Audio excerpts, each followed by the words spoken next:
उन लड़कों के सर पे आईफोन पाने की चाहत इस कदर सवार हो गई थी कि उन लड़कों ने एक प्लानिंग की, एक जगह से 2 आईफोन ऑर्डर किए और उसके बाद में जब डिलीवरी बॉय आता है तो वो उससे उन दोनों आईफोन को छीन लेते हैं। उसके बाद में उसकी हत्या कर देते हैं। उसके बाद में उसके शरीर के छोटे छोटे टुकड़े करते हैं और उसी के बैग में डाल के उसे एक नदी में फेंक आते हैं। उसके बाद वो उससे मिले हुए आईफोन और कैश से पार्टियां करते हैं। लेकिन अचानक से उन लड़कों को ये नहीं पता था कि पुलिस उन्हें पकड़ लेगी।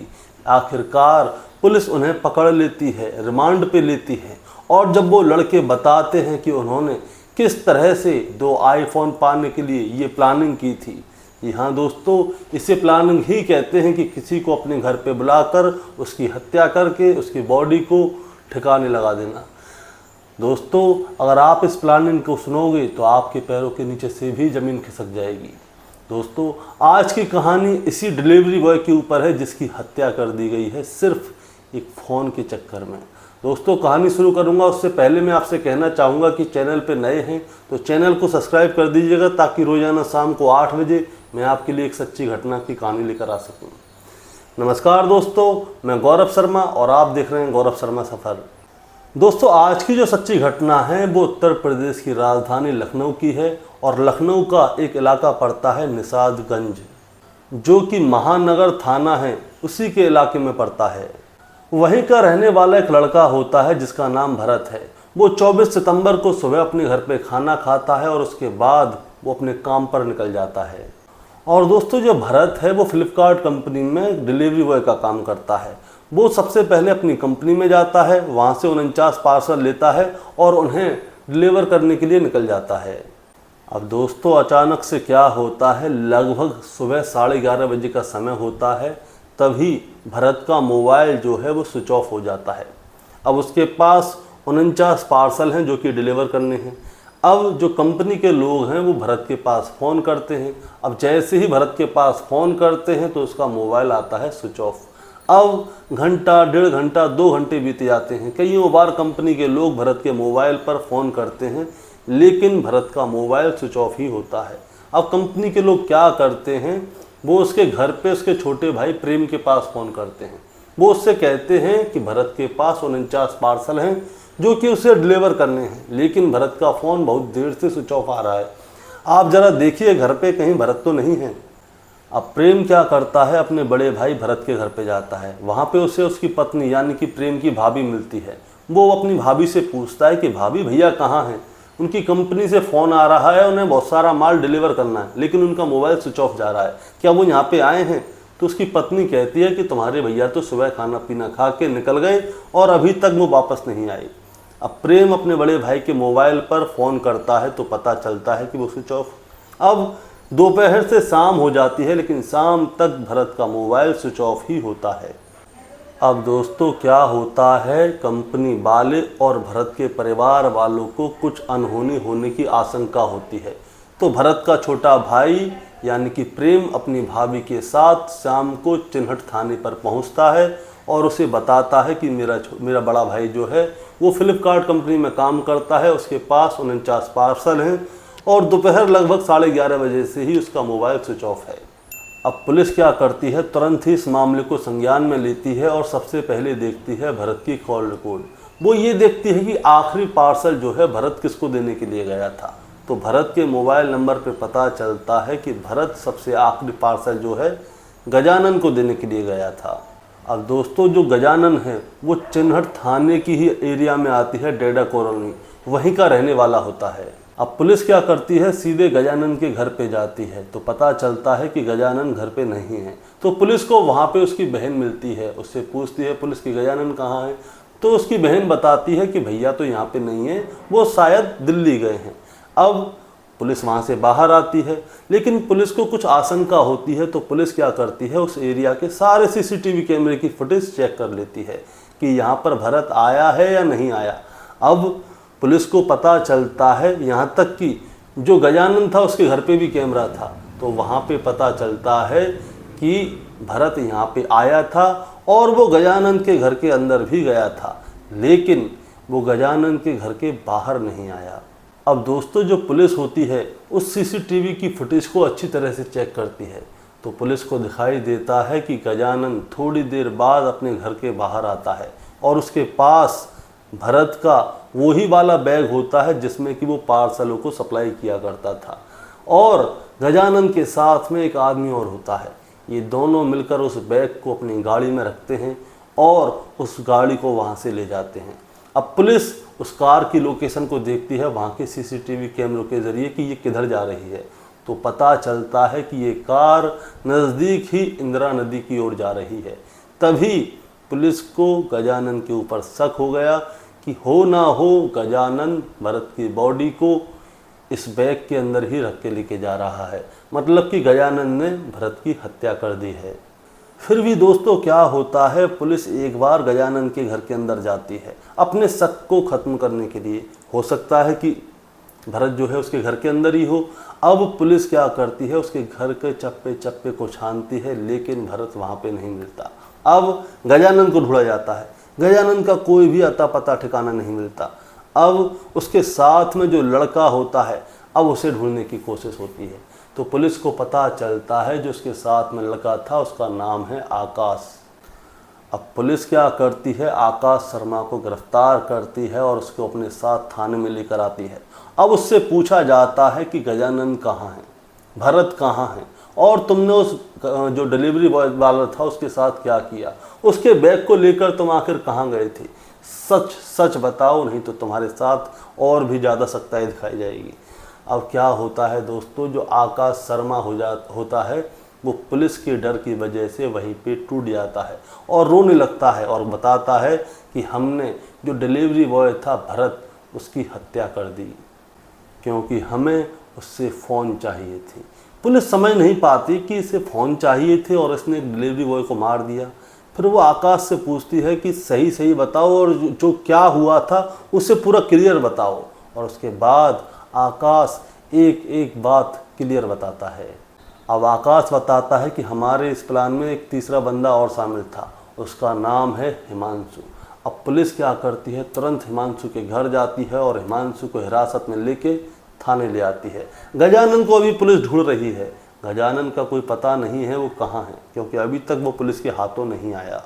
अब दोस्तों पुलिस जो खुलासा करती है उसे सुनकर अच्छों के पैरों के नीचे से ज़मीन खिसक जाएगी।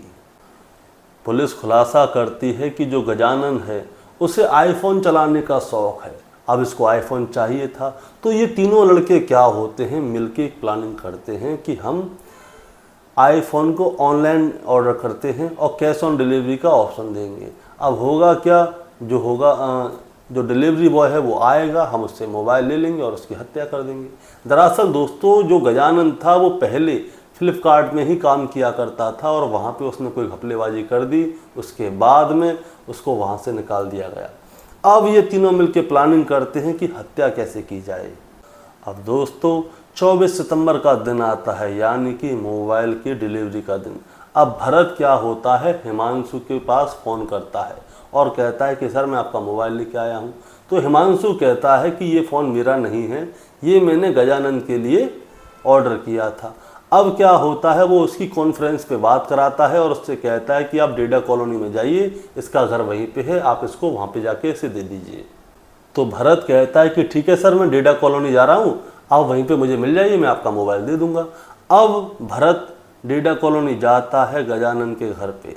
अब जो गजानन होता है उसके साथ में उसका दोस्त आकाश भी होता है और ये भरत को बुलाते हैं अपनी बहन के घर पे।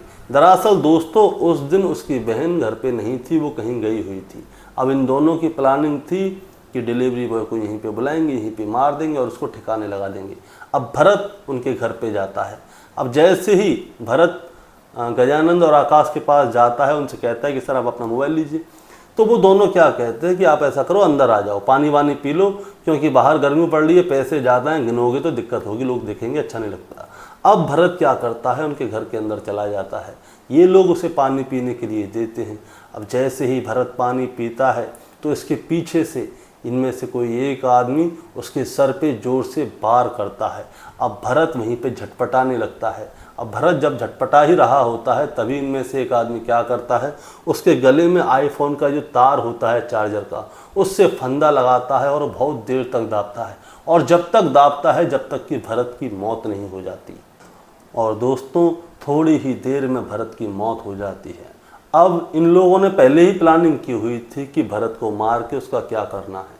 अब शाम हो चुकी थी, बहन घर पे आने वाली है, तो भरत और आकाश क्या करते हैं, ये दोनों मिलके गजानंद और आकाश मिलके क्या करते हैं, ये दोनों मिलके भरत की बॉडी के छोटे छोटे टुकड़े करते हैं, और जिस बैग में भरत अपना डिलीवरी का सामान लेके आया था, 49 बॉक्स लेकर आया था, उस सबको अपने पास खड़ा लेते हैं और भरत की बॉडी के पार्ट्स को उसी बैग में डाल लेते हैं, और ये दोनों मिलकर उस बैग को गजानंद की गाड़ी में रखते हैं, और उसके बाद उस गाड़ी को सीधे इंदिरा नदी पे ले जाते हैं और भरत की बॉडी के टुकड़ों को उस नदी में फेंक देते हैं। अब दोस्तों ये लोग भरत की बॉडी पार्ट्स को इंदिरा नदी में तो डाला ही, अब मैं आपको बताना चाहूँगा कि इनको भरत के पास से क्या मिला। एक तो 49 बॉक्स थे जो कि भरत को डिलीवर करने थे, जिसमें कि 2 आईफोन थे, और भरत के पास 33,000 रुपये कैश थे। अब ये लोग क्या करते हैं, 33,000 रुपये को भी ले लेते हैं। भरत का परिवार तो उन्होंने ख़राब कर ही दिया, अब ये अपने परिवार के साथ पार्टी करते हैं, खाते पीते हैं, और इधर जो SDRF की टीम है वो भरत की बॉडी के टुकड़ों को इंदिरा नदी में ढूंढ रही है, जो कि अभी तक कुछ भी नहीं मिला। और जो गजानंद था वो अभी गायब है। गजानंद अभी गायब है। आकाश शर्मा और हिमांशु जो है वो पुलिस के हत्थे पड़ गया है, और इन दोनों ने अपना जुर्म जो है कबूल कर लिया है। और दोस्तों आपको एक बात और बताना चाहूँगा, जो भरत था डिलीवरी बॉय, उसका घर कोई इतना करोड़पति नहीं था, वो नॉर्मल परिवार से था, सामान्य परिवार से था, जिसकी कि इन्होंने मौत कर दी। और ये लोग जो है तीनों लोग जिन्होंने कि मात्र 1,30,000 रुपये के चक्कर में भरत की हत्या कर दी, ये कोई नॉर्मल घर के नहीं थे, ये बहुत अच्छे घर के थे। जो गजानंद है उसकी खुद की हार्डवेयर की एक दुकान है, उसके पास खुद की एक कार भी थी, और जो आकाश शर्मा है उसके पास भी पैसे की कोई कमी नहीं है, वो भी अच्छे घर से बिलोंग करता है। लेकिन दोस्तों इतना सब कुछ होने के बावजूद भी ये छोटी सी रकम के लिए, 2 मोबाइल के लिए किसी की हत्या कर देते हैं। अब मैं दोस्तों बताना चाहूँगा, जो गजानंद था इसने पहले भी धोखाधड़ी की थी। दरअसल इसने पहले फ्लिपकार्ट में धोखाधड़ी की थी और इसी वजह से इसको वहाँ से निकाल दिया गया था। आकाश सही घर से था, इसके ऊपर कभी कोई आरोप नहीं था। लेकिन दोस्तों एक कहावत है, खरबूजे को देख के खरबूजा रंग बदलता है। दरअसल अगर हमारा कोई दोस्त या हम कितने भी अच्छे हैं, एक अच्छा इंसान अगर किसी गलत इंसान के साथ मिल जाएगा तो उसके साथ भी वो भी गलत हो जाएगा। क्योंकि होता क्या है, जो गलत तरीके होते हैं ना वो शॉर्टकट वाले होते हैं, यानी कि उसमें मेहनत करनी नहीं पड़ती और कोई भी चीज़ आराम से आ जाती है, चाहे पैसा हो चाहे मोबाइल हो। और इन लोगों ने भी यही रास्ता अपनाया। इन लोगों ने क्या किया, ऑर्डर किया मोबाइल, फ्लिपकार्ट वाला घर पे आया और उसकी हत्या कर दी। क्या हत्या करना सही था? इतने पैसे वाले होने के बावजूद इन लोगों ने किसी गरीब आदमी की हत्या कर दी, सिर्फ 2 मोबाइल के चक्कर में। ये चाहते तो यूँ ही खरीद लेते, कोई फ़र्क नहीं पड़ता। और दोस्तों इस कहानी को सुनाने का मतलब आपको परेशान करना और विचलित करना नहीं है, बस आपको बताना है और जताना है कि हमारे बच्चे कहाँ जा रहे हैं, किसके साथ बैठ रहे हैं, हमें ये भी देखना है। ऐसा नहीं है कि उसके दोस्त के पास पैसे है तो उसके पास ऐसे ही छोड़ दिया। हमें अपने परिवार के हर इंसान के ऊपर नज़र रखनी पड़ती है, क्योंकि अगर हमारा बच्चा कोई गलत काम करता है तो उसकी एक गलती की वजह से सामने वाले का परिवार तो ज़िंदगी भर रोएगा ही रोएगा, साथ ही साथ हमारा परिवार भी रोएगा। जैसे कि आकाश और गजानंद ने भरत की हत्या की तो उसका परिवार तो सारी ज़िंदगी रोएगा कि उसका पति जो है वो कमाने खाने के लिए, पैसे कमाने के लिए गया था और किसी 2 लड़कों ने उसको ऑर्डर दिया, अपने घर में पानी पीने के लिए बुलाया और उसकी हत्या कर दी। और इधर आकाश, गजानंद और हिमांशु, इन तीनों का परिवार भी रोएगा कि हमने अपने बच्चों को सही संस्कार नहीं दिए। अगर हम आज अपने बच्चों को सही संस्कार देते तो वो आज जेल में नहीं होते, क्योंकि ये सारी ज़िंदगी जेल में सड़ने वाले हैं। दोस्तों आपका क्या कहना है? आप ज़रा आप हमें कमेंट में बताइए, अपनी राय दीजिए, अपनी सलाह दीजिए, हमारे साथ शेयर कीजिए। और चैनल पे नए हैं तो चैनल को सब्सक्राइब कर दीजिए, ताकि रोज़ाना शाम को 8 बजे मैं आपके लिए एक सच्ची घटना की कहानी लेकर आ सकूँ। नमस्कार।